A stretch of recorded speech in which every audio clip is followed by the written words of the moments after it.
सवन को राधे राधे। चार प्राणियों की तरह मनुष्य जीवन यदि बर्बाद कर रहे हो तो आपको मानव भी कहलाने का अधिकार नहीं, क्योंकि आप दंड के पात्र हो। यदि चार अवस्थाओं में आप अपना जीवन बर्बाद कर रहे हो तो वो चार, अब मैंने कहा ये बात श्रीमद् भागवत में वर्णित है, श्रीमद् भागवत के महात्म्य में वर्णित है। अगर ये चार व्यक्ति अगर इन चार प्राणियों की तरह अपना जीवन बना रहा है, बिता रहा है, तो वो व्यक्ति नहीं, वो उससे मूर्ख कहा गया उसे।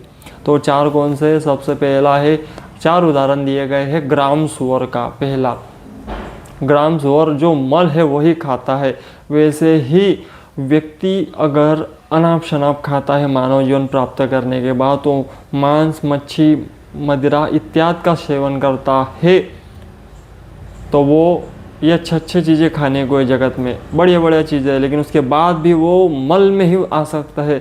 वैसे अच्छे वस्तुएं खाना छोड़कर अपवित्र आहार करने वाले को ग्राम सुअर की उपाधि दी गई। उस सुअर की तरह अपना जीवन बर्बाद करेगा।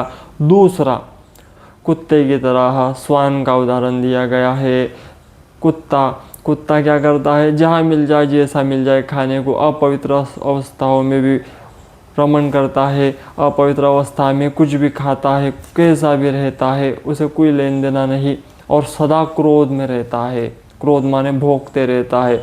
वैसे ही कई लोग मानव जीवन प्राप्त करने के बाद केवल क्रोध और अनाप शनाप खाने में अपना जीवन व्यर्थ बिता देते हैं। ये दूसरी बात कही गई, क्रोध में ही रहेंगे। कुछ लोग ऐसे देखो, आप उनको 12 ही महीने वो क्रोध में ही दिखेंगे, कुछ हो जाए उनको चिल्लाना है, बस भौंकना है, तो वो उदाहरण दिया गया दूसरा। तीसरा है गधे का।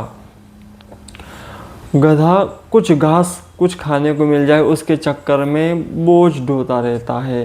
ठीक वैसे कुछ लोग संसार से धिक्कारे जाते हैं, अपने बच्चों से, अपने रिश्तेदारों से गालियाँ खाते हैं, अपने रिश्तेदारों से न जाने कैसी कैसी बातें सुनते हैं। उसके बावजूद भी मेरे बच्चे, मेरी बेटी, मेरा बेटा इसी चक्कर में जो पड़ा है, इसी चक्कर में जो बोझ ढो रहा है, केवल 2 रोटी के टुकड़ों के पीछे, उसे एक गधे की उपाधि दी गई है। वो गधे के समान अपना जीवन व्यर्थ कर रहा है। और चौथा है ऊंट की तरह।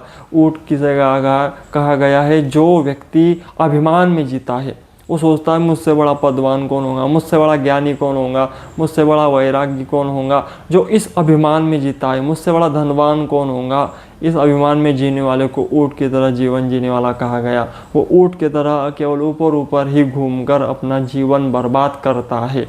तो ये 4 उपाधियाँ दी गई है, और इन 4 तरह से जीने वाले लोगों को धिक्कारा गया है। स्वर्ग के देवताओं ने कहा धिक्कार है तुम्हारे मानव होने पर, ये कहा गया है।